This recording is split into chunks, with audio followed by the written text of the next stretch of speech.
I've spent $62,000 on ads for my credit repair business, and I'm about to break down to you of what I see that works. This right here, this is one of my campaigns that I've been running since August 15th. As you can see right here, 12,660 people reached out to me, and for this specific campaign, I spent $23,000. And on this specific campaign right here, I made like a 6.5x ROAS. So if we can do some math here, what is 23,000? 23,000 times 6.5.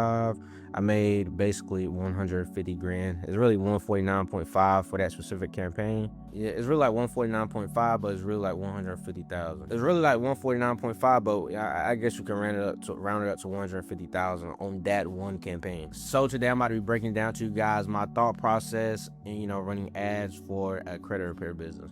So for starters, of course, we got to have the foundation. We need to, have a credit company.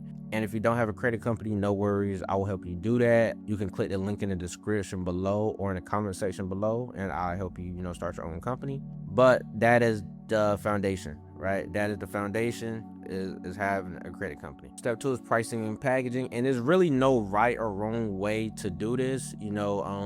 Some people have credit repair, credit building. Some people packages only have credit repair. Some people price as $500. Some people price as $2,000. Some people prices is $100 or $97. Kind of just depends up to you and what you feel like your market is. Everyone is different. So meaning with pricing, you either go low ticket or high ticket, or you can go both. Me personally, I like to do low ticket for my cold traffic, and for my affiliates, meaning like my warm hot traffic, I do like mid ticket. I do like a $4.97 offer. So I run DM ads, which I'm about to break down to you guys. I run DM ads to my low ticket offer, and I have like a Telegram channel that's dedicated to sending me clients. If you guys ever been on my Instagram, I have like a link tree in my bio where people can actually join and become an affiliate and start, sending me clients. Those people have to sell to $4.97, and I pay them 20% commission of the sale.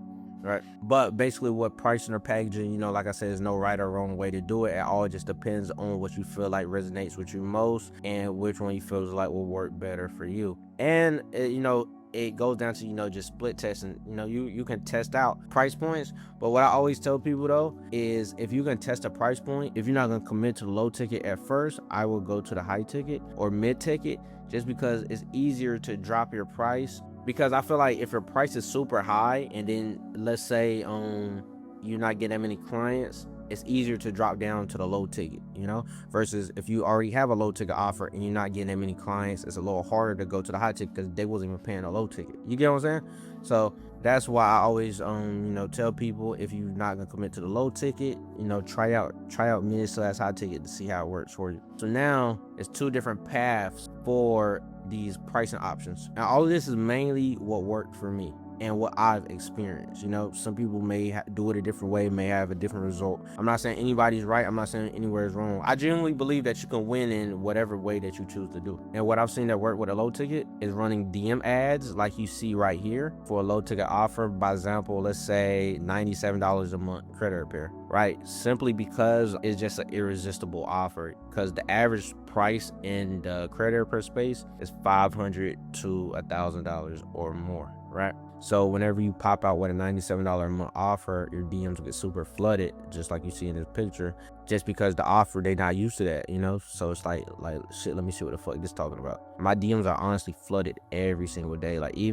Or you can do high ticket. Some people still like to do the high ticket / mid ticket to the DMs. And I feel like that can work and it can be consistent if you have a setter in the DMs, like booking them a call, But like I said, I feel like the mid / high ticket can work in the DMs if more so like you having them DM you and then you have someone qualifying in the DMs to book a call, I feel like that can work. Or you can try it a different way for the high ticket right here. If you don't like the DM route, is having a landing page, having a headline, putting a VSL, basically a video sales letter where you breaking down your program, you can break down program, show results, show time frames, can have risk reversals, all types of different things in this VSL to make them book a call. And basically how this will go from the VSL, it will go from VSL to an intake form, meaning the type form right here, meaning like a type form. But here's the thing with the Typeform, you have to make sure you have a series of questions in here to qualify the leads. And you also need to make sure that you have an upgraded Typeform to where you can see like the drop-offs. So you can see the analytics, how many people is viewing the page, how many people submitting applications. If the application rate isn't good, what is a question that's causing friction,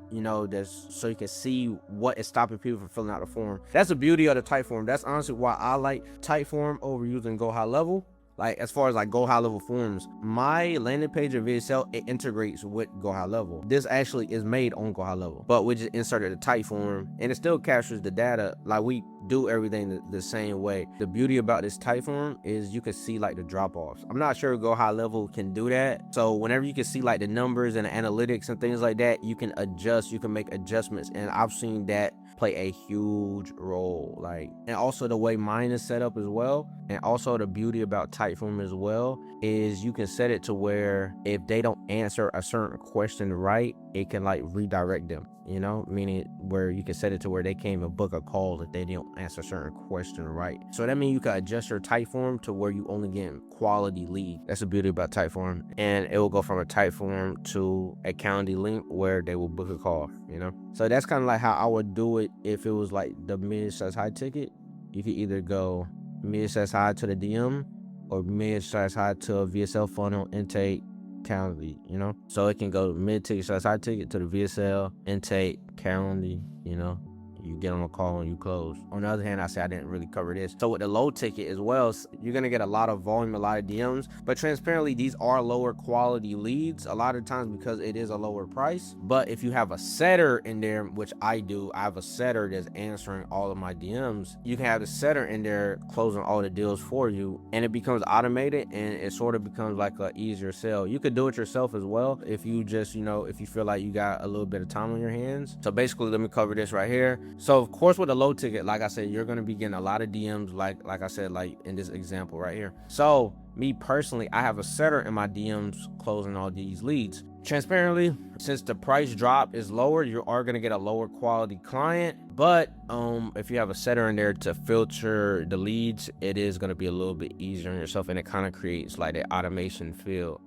But let's say if you're not starting out with a lot of capital, you can do it yourself as well, because let's say if you already running ads, you may not want to spend money on a setter. You may just want to build up the company yourself. I would definitely do that. If I didn't have the funds or the capital to just disperse like that, I probably would build a company up to maybe 7 to 10K before I got a setter in there maybe. So basically, to put a setter in there, you will have mini chat and then you will invite them as a live chat admin, so you don't even got to give them your Instagram account or password or anything like that. All they will be able to see is your Instagram, and then people would think that it's you talking, but it's really your employee in the DM closing the deals. And that's how I run it. And that's how I run it for my meta ads. And then you get big paydays like this. Road to big paydays. This is where I had a $32,000 day. I think it's 32,000. Don't quote me on it. But yes, it's really a super easy process to how I do this, guys. I do not like to overcomplicate things. I feel like simplicity scales. And yeah, and this is just straight to the point. This is how you can make money using meta ads. But of course, you have to actually set up the ad or run the ad, get a good offer, get a good creative, so on and so forth, which I can definitely help you with. I used to think making money with ads was this super complex things, but it's really the offer and the creative. That's the real main thing. The offer, creative, targeting. That is the real main thing, guys. I even have a proven system that helps regular everyday people make money just like this. This is someone who locked in with me. He just said, just hit 10K MR in 30 days. She says major. Transparently, he did this with a $97 a month offer. 10K MR, 30 days.